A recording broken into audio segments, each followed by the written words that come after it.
ಎಲ್ಲರಿಗೂ ಅಡುಗೆ ಸಾಧನಕ್ಕೆ ಸ್ವಾಗತ. ಇವತ್ತು ನಾನು ನಮ್ಮ ಕರ್ನಾಟಕದ ಸ್ಪೆಷಲ್ ಬ್ರೇಕ್ಫಾಸ್ಟ್ ಐಟಮ್ ಅಕ್ಕಿ ರೊಟ್ಟಿ ಮಾಡ್ತಾಯಿದ್ದೀನಿ. ಅಕ್ಕಿ ರೊಟ್ಟಿ ಅಂದರೆ ಎಲ್ಲರಿಗೂ ಇಷ್ಟ ಆಗುತ್ತೆ. ಅದರಲ್ಲೂ ಮಸಾಲ ಅಕ್ಕಿ ರೊಟ್ಟಿ ಅಂದರೆ ಕೇಳೋದೇ ಬೇಡ ಬಿಡಿ.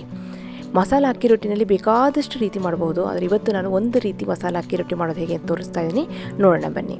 ಹಾಗೆ ನೀವು ಇನ್ನು ಅಡುಗೆ ಸಾಧನಕ್ಕೆ ಸಬ್ಸ್ಕ್ರೈಬ್ ಆಗಿಲ್ಲ ಅಂದರೆ ದಯವಿಟ್ಟು ಸಬ್ಸ್ಕ್ರೈಬ್ ಆಗಿ, ಪಕ್ಕದಲ್ಲಿ ಬೆಲ್ ಬಟನ್ ಟಚ್ ಮಾಡೋದನ್ನ ಮಿಸ್ ಮಾಡಬೇಡಿ. ಅಕ್ಕಿ ರೊಟ್ಟಿ ಮಾಡೋದಕ್ಕೋಸ್ಕರ ನಾನಿಲ್ಲಿ 2 ಕಪ್ಪಿನಷ್ಟು ಪ್ಲೇನ್ ಅಕ್ಕಿ ಹಿಟ್ಟನ್ನು ಸೇರಿಸ್ತಾ ಇದ್ದೀನಿ. ಅಂಗಡಿನಲ್ಲಿ ಸಿಗುತ್ತಲ್ಲ ಅಕ್ಕಿ ಹಿಟ್ಟು, ಅದನ್ನೇ ನಾನಿಲ್ಲಿ ಉಪಯೋಗಿಸ್ತಾ ಇರೋದು. ಅದಕ್ಕೆ ನಾನಿಲ್ಲಿ 3 ರಿಂದ 4 ಈರುಳ್ಳಿನ ಸಣ್ಣದಾಗಿ ಕಟ್ ಮಾಡಿಕೊಂಡು ಅದನ್ನು ಸಹ ನಾನು ಇಲ್ಲಿ ಸೇರಿಸಿದ್ದೀನಿ. 1 ಟೇಬಲ್ ಸ್ಪೂನಷ್ಟು ಕರಿಬೇವಿನ ಸೊಪ್ಪನ್ನು ಸಣ್ಣದಾಗಿ ಕಟ್ ಮಾಡಿಕೊಂಡು ಸೇರಿಸಿದ್ದೀನಿ. ಹಾಗೆ 2 ಟೇಬಲ್ ಸ್ಪೂನಷ್ಟು ಕೊತ್ತಂಬರಿ ಸೊಪ್ಪನ್ನು ಸಹ ಸೇರಿಸಿದ್ದೀನಿ. ಹಾಗೆಯೇ 2 ಹಸಿಮೆಣಸಿನಕಾಯಿನೂ ಸಣ್ಣದಾಗಿ ಕತ್ತರಿಸಿ ಅದನ್ನು ಸಹ ನಾನಿಲ್ಲಿ ಸೇರಿಸಿದ್ದೀನಿ. ಅರ್ಧ ಸ್ಪೂನಿನಷ್ಟು ಜೀರಿಗೆ, ಹಾಗೆಯೇ ಒಂದು 3 ರಿಂದ 4 ಟೇಬಲ್ ಸ್ಪೂನಷ್ಟು ಕಡಲೆಕಾಯಿ ಬೀಜನ ಹುರ್ಕೊಂಡು ಅದನ್ನು ಮಿಕ್ಸಿನಲ್ಲಿ ಒಂದೇ ಒಂದು ರೌಂಡ್, ಅಂದರೆ ಹಿಂದೆ ಬಟನ್ ಬರುತ್ತೆ ನೋಡಿ, ಅದನ್ನ ಒಂದೇ ಸತಿ ತಿರ್ಸ್ಕೊಂಡು ತರ್ತರಿಯಾಗಿ ಪುಡಿ ಆಗುತ್ತೆ. ಆ ಕಡಲೆಕಾಯಿ ಬೀಜದ ಪುಡಿನೂ ನಾನಿಲ್ಲಿ ಸೇರಿಸಿದ್ದೀನಿ. ಹಾಗೆಯೇ ಒಂದು 2 ಟೇಬಲ್ ಸ್ಪೂನಷ್ಟು ನುಗ್ಗೆ ಸೊಪ್ಪನ್ನು ಸಣ್ಣದಾಗಿ ಕಟ್ ಮಾಡಿಕೊಂಡು ಹಾಕಿದ್ದೀನಿ. ಅದು ನುಗ್ಗೆ ಸೊಪ್ಪು ಇಲ್ಲ ಅಂದರೆ ನೀವು ಮೆಂತ್ಯ ಸೊಪ್ಪು ಹಾಕ್ಬೋದು, ಇಲ್ಲ ಸಬ್ಬಸಿಗೆ ಸೊಪ್ಪು ಹಾಕಬಹುದು. ತುಂಬಾ ರುಚಿಯಾಗಿರುತ್ತೆ. ಮಸಾಲೆ ರೊಟ್ಟಿನಲ್ಲಿ ವೆರೈಟೀಸ್ ಮಾಡಬಹುದು. ಇದೊಂದು ವೆರೈಟಿ ನಾನು ಇಲ್ಲಿ ತೋರಿಸ್ತಾ ಇರೋದು. ಹಾಗೆಯೇ ರುಚಿಗೆ ತಕ್ಕಷ್ಟು ಉಪ್ಪನ್ನು ಸೇರಿಸಿ ಇದನ್ನೆಲ್ಲ ಚೆನ್ನಾಗಿ ಮಿಕ್ಸ್ ಮಾಡ್ಕೊಳ್ಳೋಣ. ಕಡಲೆಕಾಯಿ ಬೀಜದ ಪುಡಿ ಹಾಕಿರೋದ್ರಿಂದ ಇದೊಂಥರ ನಿಪ್ಪಟ್ಟಿನ ಟೇಸ್ಟ್ ಬರುತ್ತೆ. ತುಂಬಾ ರುಚಿಯಾಗಿರುತ್ತೆ ಕಡಲೆಕಾಯಿ ಬೀಜದ ಹಾಕಿ ರೊಟ್ಟಿ ಮಾಡಿದರೆ. ಈಗ ನೋಡಿ ಎಲ್ಲ ಚೆನ್ನಾಗಿ ಮಿಕ್ಸ್ ಮಾಡಿಕೊಂಡು ಇದಕ್ಕೆ ಎಷ್ಟು ಬೇಕೋ ಅಷ್ಟು ನೀರನ್ನು ಸ್ವಲ್ಪನೇ ಸೇರಿಸ್ಕೊಂಡು ಇದನ್ನು ಸ್ವಲ್ಪ ಟೈಟಾಗಿ, ತೀರಾ ತೆಳ್ಳಗಿರಬಾರ್ದು, ತೀರಾ ಗಟ್ಟಿಗೂ ಇರಬಾರ್ದು, ಹಿಟ್ಟು ಸ್ವಲ್ಪ ಟೈಟಾಗಿರಬೇಕು. ಆ ಹದಕ್ಕೆ ನಾವು ಇದನ್ನು ಕಲಸಿಟ್ಕೊಳ್ಳೋಣ. ಇಲ್ಲಿ ರೊಟ್ಟಿ ಹಿಟ್ಟನ್ನು ತಟ್ಟೋದಕ್ಕೆ ನಾನು ಉಪಯೋಗಿಸಿರೋದು ನಾರ್ಮಲ್ ವಾಟರು, ಬಿಸಿ ನೀರನ್ನೇನು ಉಪಯೋಗಿಸಿಲ್ಲ. ಬಿಸಿನೀರು ಹಾಕೋ ಅವಶ್ಯಕತೆ ಇಲ್ಲ. ಹಿಟ್ಟೆಲ್ಲ ಕಲಸಾದ್ಮೇಲೆ 1 ಸ್ಪೂನಷ್ಟು ಎಣ್ಣೆ ಹಾಕ್ಕೊಂಡು ಲೈಟಾಗಿ ಮಿಕ್ಸ್ ಮಾಡ್ಕೊಳ್ಳಿ. ಎಣ್ಣೆ ಹಾಕೋದು ಆಪ್ಷನಲ್, ಹಾಕಿದರೆ ರೊಟ್ಟಿ ತಟ್ಟೋದಕ್ಕೆ ಈಸಿ ಆಗುತ್ತೆ ಅಷ್ಟೇ. ಬೇಡ ಅಂದರೆ ಇದನ್ನ ಸ್ಕಿಪ್ ಮಾಡ್ಬೋದು, ಎಣ್ಣೆ ಹಾಕೋದನ್ನ ಸ್ಕಿಪ್ ಮಾಡ್ಬೋದು. ಈಗ ನೋಡಿ ಚಪಾತಿ ಹಿಟ್ಟಿನ ಹದಕ್ಕೆ ರೊಟ್ಟಿ ಹಿಟ್ಟು ರೆಡಿಯಾಗಿದೆ. ಈಗ ನೋಡಿ ಈ ರೀತಿ ಉಂಡೆಗಳಾಗಿ ಮಾಡಿಟ್ಕೊಳ್ಳೋಣ ರೊಟ್ಟಿ ತಟ್ಟೋದಕ್ಕೆ. ಈ ಸೈಜಿನಲ್ಲಿ ಒಂದು ಮೀಡಿಯಮ್ ಸೈಜ್ನಲ್ಲಿ ಅಕ್ಕಿ ರೊಟ್ಟಿನ ರೆಡಿ ಮಾಡ್ಬೋದು. ಇಷ್ಟು ಅಕ್ಕಿ ಹಿಟ್ಟಿನಲ್ಲಿ ನಮಗೆ 8 ರಿಂದ 9 ಅಕ್ಕಿ ರೊಟ್ಟಿ ಸೂಪರಾಗಿ ರೆಡಿಯಾಗುತ್ತೆ.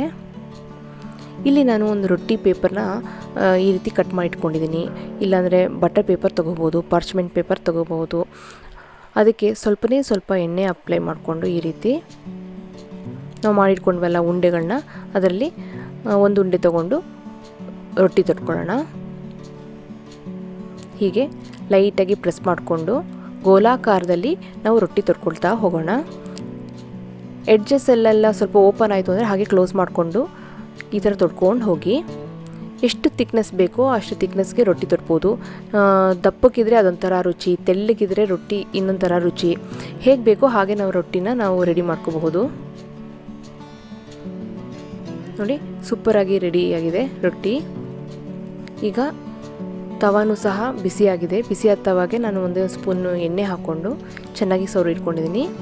ಈಗ ನಾವು ತಟ್ಟಿಟ್ಕೊಂಡ್ವಲ್ಲ ಬಟರ್ ಪೇಪರು, ರೊಟ್ಟಿ ಪೇಪರು, ಅದನ್ನು ಉಲ್ಟಾ ಹಾಕ್ಕೊಂಡು ಮೆತ್ತಗೆ ನಾವು ಈ ಶೀಟನ್ನು ಒಂದು ಎಡ್ಜಿಂದ ಈ ರೀತಿ ಎತ್ಕೊಂಡು ಬರೋಣ. ಈ ಥರ ಪೇಪರಲ್ಲಿ ತಟ್ಟಿದರೆ ನಾವು ತೆಳ್ಳಗೆ ತಟ್ಬೋದು. ನೋಡಿ ಈ ರೀತಿ ಅದಾಗೆ ಬಂದುಬಿಡುತ್ತೆ. ಅಂಗಡಿಗಳಲ್ಲಿ ಸಿಗುತ್ತೆ, ರೊಟ್ಟಿ ಪೇಪರ್ ಅಂತ ಕೇಳಿದರೆ ಕೊಡ್ತಾರೆ. ಆನ್ಲೈನಲ್ಲಿ ನಮಗೆ ಬಟರ್ ಪೇಪರ್ ಸಿಗುತ್ತೆ, ಪಾರ್ಚ್ಮೆಂಟ್ ಪೇಪರ್ ಸಿಗುತ್ತೆ. ಯಾವ ಪೇಪರಲ್ಲಾದರೂ ನಾವು ರೊಟ್ಟಿನ ರೆಡಿ ಮಾಡ್ಬೋದು, ಮಸಾಲೆ ರೊಟ್ಟಿನ. ಈಗ ಸ್ವಲ್ಪ ಎಣ್ಣೆ ಹಾಕಿದ್ದೀನಿ. ಅದು ಆಪ್ಷನಲ್, ಬೇಕು ಅಂದರೆ ಹಾಕ್ಬೋದು, ಬೇಡ ಅಂದರೆ ಬಿಡ್ಬೋದು. ಈಗ ಮುಚ್ಚಿಟ್ಬಿಟ್ಟು ಒಂದು 2 ರಿಂದ 3 ನಿಮಿಷ ನಾವು ಈ ರೊಟ್ಟಿನ ಬೇಯಿಸೋಣ. ಫ್ಲೇಮು ಮೀಡಿಯಮ್ ಟು ಹೈಯಲ್ಲಿದೆ. ಈಗ ನೋಡಿ ಒಂದು ಸೈಡ್ ಬೆಂದಿದೆ. ಈಗ ಅದನ್ನು ಉಲ್ಟಾ ಮಾಡಿದ್ದೀನಿ. ಮತ್ತೆ ಒಂದು 2 ರಿಂದ 3 ನಿಮಿಷ ಈ ಸೈಡು ಬೇಯಿಸ್ಬಿಟ್ಟು ತಿರುಗಿಸಿ 2 ಸೈಡು ಕ್ಲೀನಾಗಿ ನಾವು ರೊಟ್ಟಿನ ಬೇಯಿಸ್ಕೊಳ್ಳೋಣ. ಕ್ರಿಸ್ಪಿಯಾಗಿ ಬೇಕು ಅಂದರೆ ಸ್ವಲ್ಪ ಜಾಸ್ತಿ ಹೊತ್ತು ಬೇಯಿಸಬೇಕಾಗುತ್ತೆ. ಸಾಫ್ಟಾಗಿ ಬೇಕು ಅಂತಂದರೆ ಸ್ವಲ್ಪ ಮುಂಚೆನೇ ತೆಗೆದುಬಿಟ್ರೆ ರೊಟ್ಟಿ ಸಾಫ್ಟಾಗಿ ಬರುತ್ತೆ. ಈಗ ರೊಟ್ಟಿ ರೆಡಿಯಾಗಿದೆ. ಬ್ರೌನ್ ಡಾಟ್ಸ್ ಬಂದಿದೆ ನೋಡಿ. ಈಗ ಕರೆಕ್ಟಾಗಿ, ಈಗ ಪರ್ಫೆಕ್ಟಾಗಿ ಅಕ್ಕಿ ರೊಟ್ಟಿ ರೆಡಿಯಾಗಿದೆ. ತಿಂತಾ ಇದ್ರೆ ಇದೊಂಥರ ನಿಪ್ಪಟ್ಟು ತಿಂದಂಗೆ ಆಗುತ್ತೆ. ಮಸಾಲೆ ಎಲ್ಲ ಚೆನ್ನಾಗಿ ಹಾಕಿರೋದ್ರಿಂದ ಒಂಥರ ನಿಪ್ಪಟ್ಟು ಟೇಸ್ಟು ಅಕ್ಕಿ ರೊಟ್ಟಿ ರೆಡಿಯಾಗಿದೆ.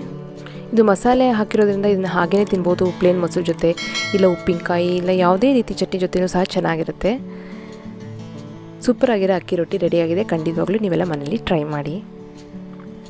ನೀವಿನ್ನು ಅಡುಗೆ ಸಾಧನಕ್ಕೆ ಸಬ್ಸ್ಕ್ರೈಬ್ ಆಗಿಲ್ಲ ಅಂದರೆ ದಯವಿಟ್ಟು ಸಬ್ಸ್ಕ್ರೈಬ್ ಆಗೋದ್ರ ಜೊತೆನೇ ಈ ವಿಡಿಯೋನ ಫ್ರೆಂಡ್ಸ್ ಆ್ಯಂಡ್ ಫ್ಯಾಮಿಲಿ ಜೊತೆ ದಯವಿಟ್ಟು ಶೇರ್ ಮಾಡಿ. ಈ ವಿಡಿಯೋ ಇಷ್ಟ ಆಯಿತು ಅಂದರೆ ಲೈಕ್ ಮಾಡಿ. ಹಾಗೆಯೇ ಈ ವಿಡಿಯೋ ಬಗ್ಗೆ ಏನಿಸ್ತು ಅಂತ ಕಮೆಂಟ್ ಸೆಕ್ಷನಲ್ಲಿ ದಯವಿಟ್ಟು ನನಗೆ ತಿಳಿಸಿ. ಮತ್ತೊಂದು ಇಂಟ್ರೆಸ್ಟಿಂಗ್ ರೆಸಿಪಿಯೊಂದಿಗೆ ಭೇಟಿ ಆಗ್ತೇನೆ. ಅಲ್ಲಿವರೆಗೆ thank you, bye bye, see you.